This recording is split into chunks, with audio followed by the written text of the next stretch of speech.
Rose had always been a dreamer, craving independence and adventure far beyond her small-town upbringing. Her parents envisioned a simple life for her: school, marriage, settling down locally. But Rose wanted excitement and a career. In high school she met Charlie, a charming, free spirit who matched her rebellious streak. The summer after graduation they had a whirlwind romance, exploring the countryside and sharing passionate moments. One night they lay together on a quilt in his uncle's barn, bathed in moonlight. By autumn they parted ways. Charlie went to a state university for agribusiness, while Rose headed 3 states away for college on an accounting scholarship. They briefly reconnected during the first summer break, but her internships kept her busy, and she eventually returned home to work at a local bank. By then, their lives rarely intersected. Years later, Charlie sold his family's farms and invested in retail, tripling the income the farms would have provided. Rose, assigned as his bank coordinator, reconnected with him. Working lunches turned into dinners, and soon they were in a relationship. 18 months later, they married in a simple country church. After their honeymoon, Charlie gave Rose the seed money to start her own business with his stores as her first clients. A post-nuptial agreement ensured he had no claim to her profits. Over time, Rose built a thriving enterprise with 8 offices across 2 states. While Charlie expanded his retail chain to 4 stores, they became well off but remained down to earth in their community. Their 4-bedroom house stayed an empty nest. Complications during their daughter's birth left Rose unable to have more children. They poured their love into Faith, now a college graduate. Rose indulged in annual shopping trips, a tradition shared by her mother and daughter. One Thursday evening Rose came home to find takeout still in its boxes. Charlie was on the patio, staring at the sunset. She grabbed plates and joined him, noticing his uncharacteristic silence and how he turned away when she tried to kiss him. "How was your day?" she asked cautiously. Without looking at her, he replied, "Pretty boring this morning, but I had an interesting lunch date." Rose, thinking he might have encountered someone who annoyed him, smiled. "Was it a pretty young thing or some grumpy old man?" "Quite attractive, actually." "Amanda Peterson," he answered calmly. A chill ran down Rose's spine. "What did you talk about?" she asked. "Sex," he said bluntly. "Why would a 24-year-old woman talk to you about sex?" she asked, heart racing. "She and Bobby plan to have an open marriage. She wanted me to be her first, since you were supposed to be his," Charlie replied. "She thought I'd be gentle." By the end of our conversation she was no longer scared, just angry. "You might want to warn Bobby. A lawsuit is coming and prepare yourself. This state still allows alienation of affection claims. Now, look me in the eye and tell me none of what she said is true. If even a bit is, we're done." Stunned and speechless, Rose struggled for words. Charlie watched her for a moment before turning away. "I thought so. I'm leaving. I'll stay at the farm. Don't try to contact me. We'll talk when I'm ready." He drove off, leaving Rose frozen, plates untouched. As night fell, she finally stood, went to the liquor cabinet, and poured herself a drink. "Good night, Charlie," she muttered, before breaking down in tears and drinking until she passed out. The next morning the housekeeper woke her. "Rose, are you all right?" she asked, eyeing the untouched food in the half-empty vodka bottle. Rose managed a weak smile. "Sorry, Shirley, got carried away last night." "I can't believe Charlie left you out here like this," Shirley grumbled. "Charlie wasn't here," Rose replied. "I just had a lot on my mind." Shirley noticed the 2 plates and glasses but didn't press further. Rose called her assistant to rearrange her schedule, then took a long shower. As she brushed her hair, she reflected on how her life had spiraled to this point. Rose had thrived in business. Using Charlie's seed money, she opened her first office and quickly gained his business. Within 12 years she expanded to 8 offices, but limited her growth to avoid extended time away from home. Living in a dry county, socializing over drinks was rare, a far cry from her lively college days. It had been 10 weeks since she and Charlie had been physically engaged, first due to his flu, then travel, business, and more illness. Normally their sex life was vibrant 2 to 5 times a week, sometimes in adventurous places like the hayloft. The long dry spell left Rose restless. On a trip to a new office in a larger town, she treated herself to a night out. The booze and atmosphere led her to a fling with a dancer, something she regretted the next morning. If Charlie ever found out, she thought, and threw herself into her marriage with renewed passion, trying to hide her guilt. However, the thrill of the affair hooked her. On her next trip, she went back to the same club and dancer. This fling lasted 3 months, with Rose showering him with gifts. When it ended, another affair followed, despite her promises to stop. Then came Bobby Peterson, her new assistant. Flirtation quickly turned into an affair. Rose saw Bobby as a temporary distraction, never a real match for Charlie. But things spiraled when Bobby's wife, Amanda, discovered their affair. Rose naively trusted Bobby to handle it, not realizing how badly it would end. Amanda's confrontation with Charlie set off a chain of events that shattered Rose's world. Back at the farm, Charlie stood looking at the old farmhouse on the ridge. Years ago he had restored it, adding modern upgrades. Back then, Rose was too absorbed in her business to pay much attention to his projects. This summed up their relationship. She focused only on things that directly involved her. They had once planned to live on the farm, but built a new home instead when they decided to have a family. After Faith's birth complications, Rose refused to discuss adoption, and Charlie let the idea go. Faith became his world while Rose buried herself in work. To keep Faith close, Charlie built a daycare center next to his store. It became known as the Bartonians, a program that shaped kids into high achievers. Soon, other stores replicated it. It wasn't just a charitable move.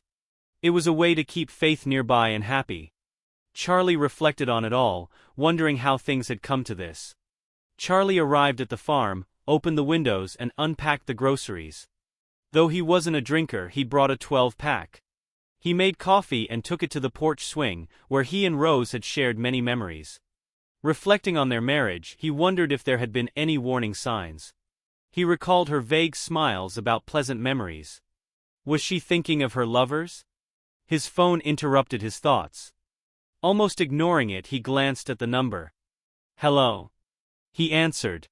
Sobs filled the line before a voice choked out. "He punched me." "Amanda?" he asked, switching to his CEO tone. "Who punched you?" "My husband.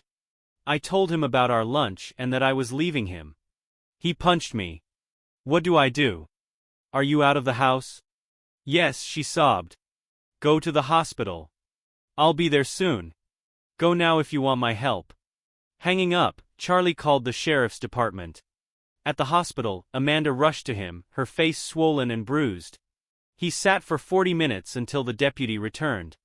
"Her cheekbone is broken," the deputy reported. "She wants to talk to you before pressing charges." "What happened, Charlie?" He gave a brief explanation. "I had lunch with her, she needed advice. Her husband's trying to drag her into swinging, and I guess he didn't like what I told her." Carla Martinez, the deputy, laughed. "Open relationships? Here. Sometimes you don't really know people," Charlie replied, his face strained. "Let's go talk to her." In the room, Amanda looked up, pale and medicated. "What do I do?" "First, press charges. If you don't, I'm done helping." "Has he touched you before?" She hesitated, then nodded. "He slapped me a few times." "Carla, did you hear that? Go arrest him." "I can't," Carla replied. "She has to give a statement and agree to press charges." Charlie turned to Amanda. "You need to be honest. Your safety matters." He left so she could give her statement. 45 minutes later, Carla returned. "It's just a domestic disturbance for now. She's staying overnight. Afterward we'll find a shelter unless she has other plans." Charlie checked on Amanda, found her asleep, then headed home, exhausted. The next morning he woke disoriented, remembering where he was. After showering, he called his assistant to take the day off. Reflecting on the previous day, he grimaced. "So, my wife's a serial cheater. Her lover tried to push his wife into an open relationship. She refused. He slapped her, and now she's in the hospital while he's in jail. And my wife doesn't care enough to know any of this." Stopping at the diner for breakfast, he soon noticed Officer Martinez finishing her shift. She greeted him with a kiss on the cheek, making him blush. She joined him, ordered steak and eggs, and filled him in. We arrested him. He cussed us out, ranting about Amanda, Rose, and you. He was processed, and his dad's lawyers will probably show up soon. Amanda needs a place to go. Can you help? Not directly. Follow me to my office. He went in, surprising his assistant. Opening the safe, he grabbed $3,000, handed it to Carla, and said, "Get her an apartment and cover a month's expenses. Keep quiet about where it came from." Carla followed through. 18 months later, at her wedding, Charlie walked her down the aisle and paid for everything. Meanwhile, Amanda was safe, and Charlie left town to visit his farthest store. Back home, Rose waited for contact. After 2 weeks, she tried calling his cell and emailing him. No response. She felt lost, gained weight, and decided to return to the gym. One of her former lovers, a trainer, pulled her aside and she confessed everything. "What did you expect?" he asked. "You weren't discreet. Why do you want him back?" "I love him," she pleaded. "Then get yourself together. Work out and I'll call Gabriel to fix your hair. You've got some gray showing." She managed a small smile. "Dinner tonight?" "Not a chance. I'm married. Plus, your husband's not someone to cross." As she worked out, Rose realized he was right. She needed to warn her past lovers. Charlie sat on his farmhouse porch as rumors spread. The sheriff, Andy, stopped by for coffee. After some small talk, he addressed the situation. "People are talking. Rose looks terrible. This is about Amanda Peterson and her husband, right? He's in jail and Amanda's filed for divorce. So, what's going on?" Charlie told him the story, omitting some details. Amanda opened my eyes. "So yes, I'm covering her divorce costs. We've never been more than friends." Driving away, Andy reflected. He'd never imagined Rose cheating. This would hit Faith hard as she'd always sided with Charlie. Andy hoped it wouldn't become a public mess. Rose was stunned when she received Charlie's email. She feared he might never contact her again. The email was blunt. "Why?" She replied with a long message, expressing love and pleading to meet. His response was a single word. "Why?" This continued until he agreed to meet if she answered his question. After several drafts and help from a counselor, she sent her response. "Charlie, this is the hardest thing I've ever written. I have no justification. I've seen a counselor, but in the end I did it because I could. I never flaunted it, knowing how much it would hurt you. You could destroy me, but you won't because you're a good man. I never stopped loving you. Even during my mistakes, I wanted to come home to you. I would do anything to make this right. Please don't ask for details. It doesn't change the outcome. I love you, Charlie. Always. Rose." He read it 4 times, growing angrier. She did it because she could. Claims to still love me. Unbelievable. The line about whether it was 1 or 100 confirmed there were many affairs. That was all he needed to know. Charlie quietly left town and traveled to one of the cities where Rose had an office. Through his lawyer, he hired 2 of the top 3 private investigation firms in the area, just in case one found more than the other.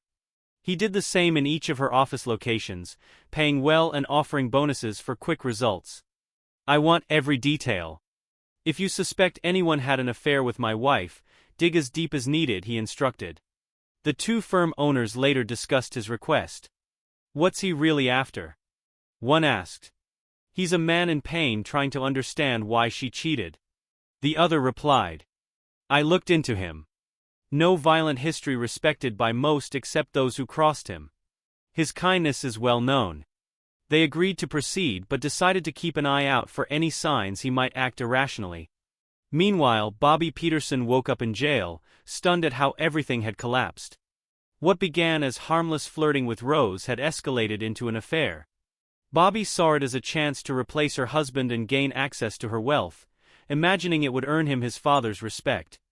Rose had suggested making him her assistant to ease her workload, and he viewed it as his ticket to power and control. However, things spiraled when his wife became suspicious. She eventually found their emails, and Bobby tried to convince her that he was only playing along for their benefit. Over time he persuaded her to consider finding a sugar daddy to boost their income, claiming they could use it to start their own business. To his shock, his wife targeted Charlie Barton. When she approached Charlie, the plan unraveled. She confessed everything, including Rose's intention to take Bobby on an upcoming trip. That night she told Bobby about the conversation with Charlie, and that she was leaving. They argued while Bobby drank, his world crumbling. Knowing he was finished, he struck her in a moment of rage to silence her. When she left he sank into despair, considering how he might salvage his situation. Maybe I can ask Charlie for hush money, he thought. A couple of hours later, pounding on his door woke him up. Damn it, Amanda. Go away before he stopped when he saw two officers. Robert Peterson? Yeah, what do you want? It's the middle of the night. He barely finished before he was on the ground, handcuffed. Robert Peterson, you're under arrest for attacking Amanda Peterson, the female officer began, but he tuned out. He couldn't believe Amanda had reported him. It was just a tap, he yelled as they pulled him up. Pardon, must have put her up to this. Mr. Peterson, the officer cut him off. You have the right to remain silent. Anything you say can be used against you. Her tone made him shut up. He stayed silent through processing, fuming when he learned he wouldn't get bail for 48 hours due to domestic violence laws. The next morning he called his father, swallowing his pride. His father laughed but agreed to help if Bobby paid him back. By the time Bobby was released, Amanda had cleared out their apartment and disappeared. Her lawyer was waiting to serve him divorce papers. Amanda went on medical leave and nobody at her job would give Bobby any information. His lawyer warned he was facing jail unless Amanda dropped the charges. Days later, Bobby saw Charlie at a diner, surrounded by doting waitresses. Bobby flagged down his own waitress and asked, "What do I have to do to get that kind of service?" Letting his hand rest on her arm, she pulled away, glaring. "For starters, don't be a wife knocker," she replied loudly, drawing laughter. Just as Bobby was about to retort, the owner approached. "Enjoying your burger, Bobby?" "Yeah, it's great thanks," he replied, relieved at the friendly face. "Glad to hear it," she said, still smiling. "Because it's the last meal you'll have here. You're banned as long as I own this place." More laughter filled the diner. Bobby fumed, then noticed Charlie watching him with a smirk. Rage surged, but before he could act, two female cops entered, greeted Charlie with kisses on the cheek and caused more laughter. When Charlie left, he covered their checks and left a generous tip. Bobby ate slowly, leaving no tip out of spite. Stepping outside, he found a yellow boot on his car and a $138 parking ticket for being too close to a hydrant. Fuming, he walked back to the office, surprised he hadn't been fired. For 2 weeks things seemed normal, but then whispers started and people avoided him. Bobby, a manipulative sociopath, blamed everyone else. However, he soon formed a new plan. Target Faith. She had flirted with him during college breaks, and if he could win her over, it would be the ultimate revenge against Charlie. Faith had rejected many suitors, focused on building her veterinary practice. When the older vet in town was forced to close due to declining abilities, Faith took over, offering mobile services to local farms. Her business thrived within 2 years, but she resisted expanding, preferring hands-on work. Charlie and Rose were proud of her, though Charlie occasionally hinted at wanting grandchildren. Faith assured him she'd let him know when the time was right. Sometimes she and her single friends went out to let off steam, often under the watchful eye of Carla and Vicky, both law enforcement officers. Once Carla caught a man trying to pill Faith's drink, strike him up and had him arrested. Charlie's influence ensured the man took a plea deal and served time. After enduring prison strikings, he left town upon release. Bobby brought in a cat, surprising Faith with how it responded to him. "Pet's name?" she asked. "Lady Grey," he replied, blushing. "She looks regal, don't you think?" Faith filled out the paperwork, reminding him to provide food, water, and regular checkups. Bobby tried small talk, but Faith cut him off, citing a busy schedule. Frustrated, he left, then decided to let Lady Grey loose near the clinic, hoping she'd return and give him an excuse to come back. For a moment he regretted it but brushed it off. Faith found Lady Grey and brought her inside. Later she called her mother. "We're having dinner tomorrow at China House, 7 sharp," she said. "We need to talk. If you dodge my questions, we're done. If you don't show up, that says it all." Then she hung up. That night, Faith brought Lady Grey home. By morning the cat had settled in. At the clinic, Lady Grey roamed freely, even sharing Faith's lunch.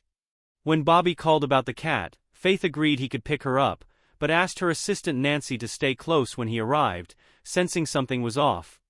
Bobby arrived at the clinic high.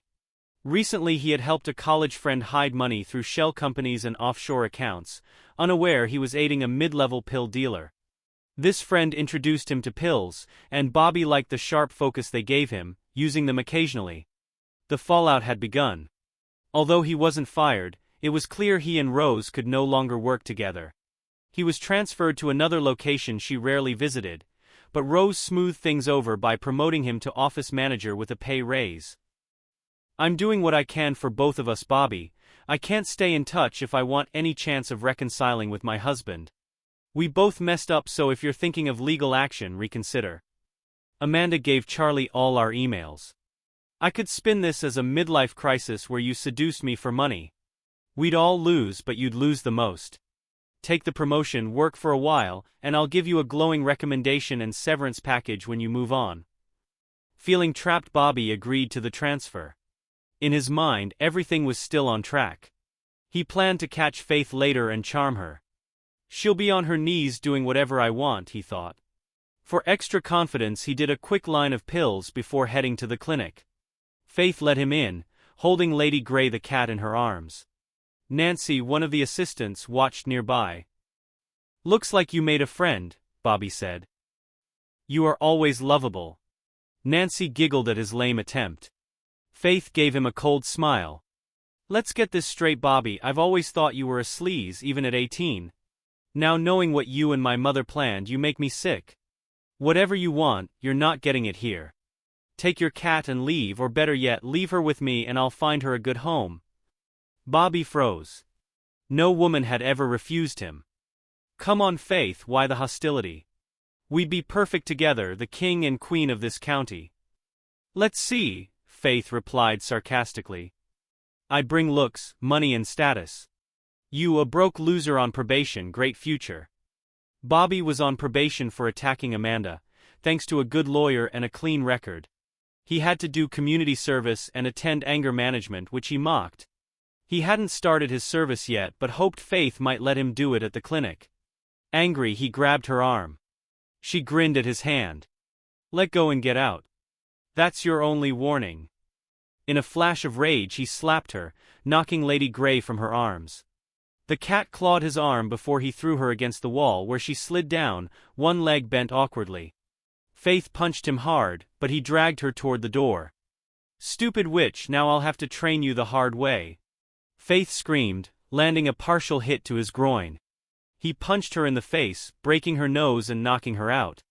Nancy had called emergency the moment Bobby grabbed Faith. She rushed out and plunged a tranquilizer dart into Bobby's back. He screamed, turned and knocked her out with a punch. As he dragged Faith to his car, the first police cruiser blocked the driveway. "Get on the ground now," Officer Wells commanded, weapon drawn. Bobby tightened his grip on Faith's throat. "Back off or I'll crush her windpipe." Carla Martinez arrived with her taser ready. "Jimmy, if he moves, drop him," she ordered. "Stay back," Bobby growled. Carla signaled Jimmy to distract him. "Hey, Bobby," Jimmy called, smirking. "Thanks for being so stupid. Amanda's dating me now. She wanted to try a real man for a change." Bobby turned and raged as the tranquilizer took effect. He dropped Faith and slumped. Carla tasered him to be sure.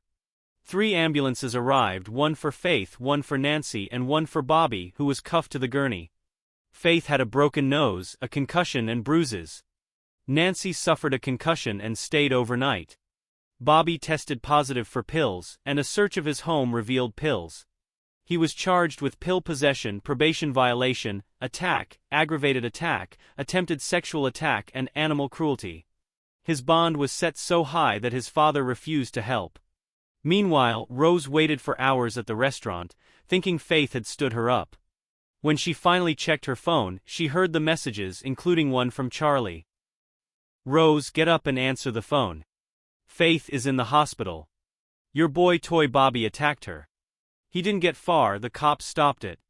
When you're done with whatever you're doing, get over here. Rose rushed to the hospital.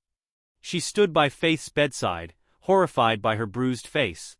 Tears streaming, she leaned over her daughter. Faith woke up and they cried together before Rose pulled back. Sorry I missed dinner, Mom, Faith muttered. It's okay, baby. I'm so sorry. This is my fault, Rose choked out.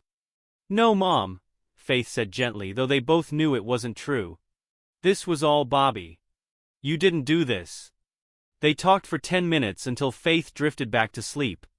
Rose sensed someone and turned to see Charlie. He looked tired and angry. Please, Charlie, we need to talk, Rose pleaded. He gently removed her hands. I will, but give me 2 more weeks. I'll email you. For now, stay with Faith tonight. I'll be back in the morning. Wondering why Charlie needed 2 weeks, Rose nodded. He left without another word. Bobby woke up groggy and confused, realizing his hands were cuffed. Everything flooded back and fear gripped him. A noise made him look up. Charlie Barton was sitting beside him, his eyes calm but cold. Bobby felt like he was staring at a carnivore.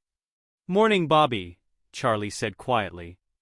8 to 10 years, that's what you're looking at, according to the DA. Charlie stood, leaning over Bobby. You fool. First you go after my wife and now my daughter. You thought you could get away with this? Bobby tried to scream, but Charlie covered his mouth with a towel. In prison you'll learn what it's like to be broken. I'll make sure of it. When you get out, everyone will know exactly what you are. He tightened his grip on Bobby's groin, making him pass out from the pain. Charlie felt no remorse as he tossed the towel aside and left, thanking the nurse on his way out. He's still out, he said.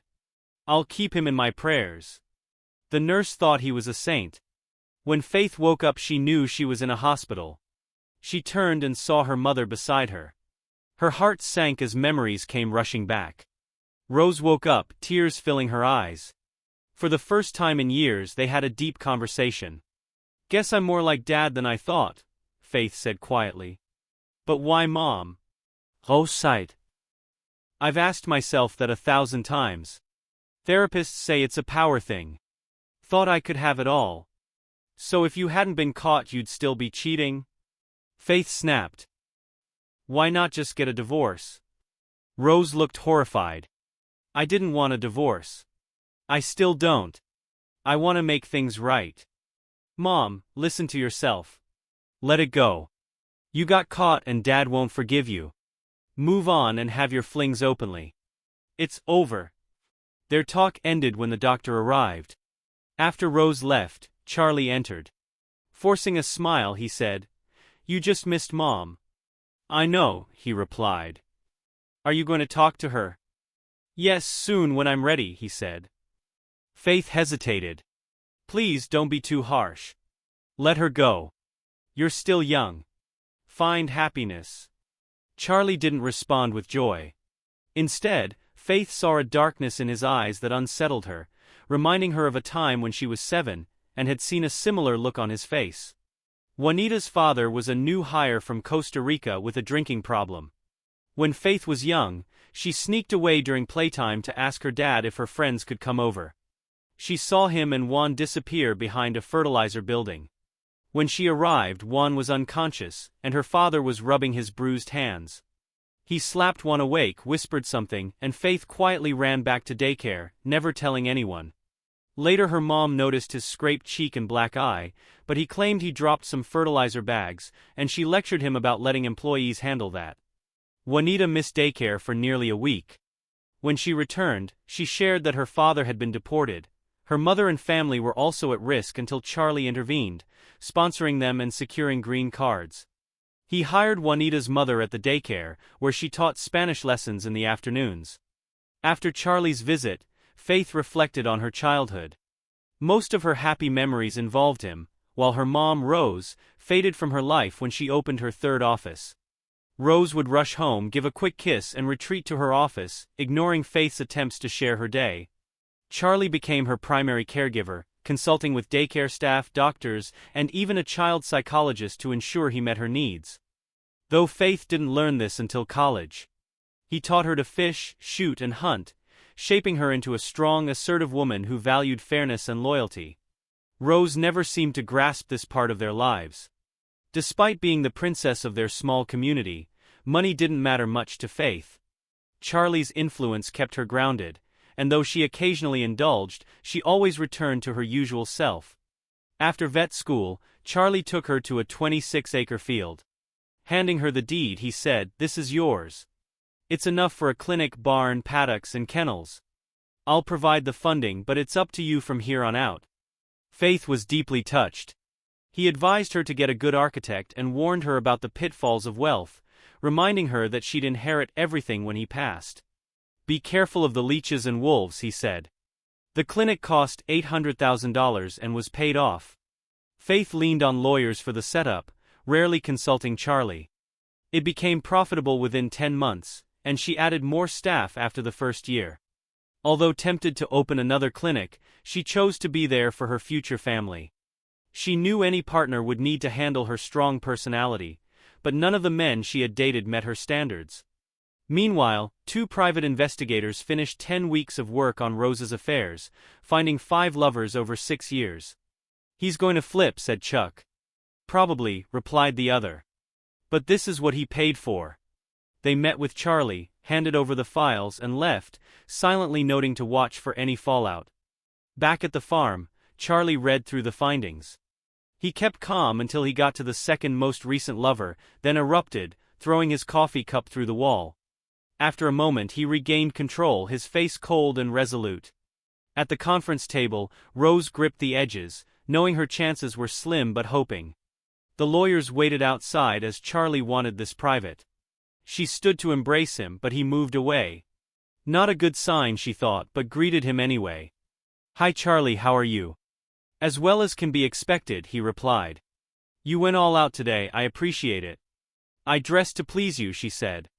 "Thanks for the effort," he replied, placing a thick packet on the table. Rose's heart sank. "I asked why, how long and how many," he began, holding up a slim folder. "This is what you sent," then he opened a much thicker one. "This is what my investigators found, shall we compare?" Rose swayed, feeling the finality. "Don't bother, you knew I was lying," she replied. Ignoring her, Charlie continued. "Bob Walton, married, for kids, owns an insurance agency. You switched to his coverage after your first encounter." He played a recording of Walton. "I screwed her for her age, fun, but without the business angle, no way." Rose recoiled. Charlie continued. "I told him I'd open an office next to his if he didn't confess to his wife. He broke down, it was terrible." He looked up coldly. "They're separated now, he's living in his office." He went through the other names. "Another, I got him fired. Moved 400 miles away. Hope you used protection. I got tested 2 months ago just in case. I'm clear, but some things take longer to show." Rose stayed silent, not mentioning her monthly screenings. She realized Charlie had missed one lover. A brief, drunken hookup.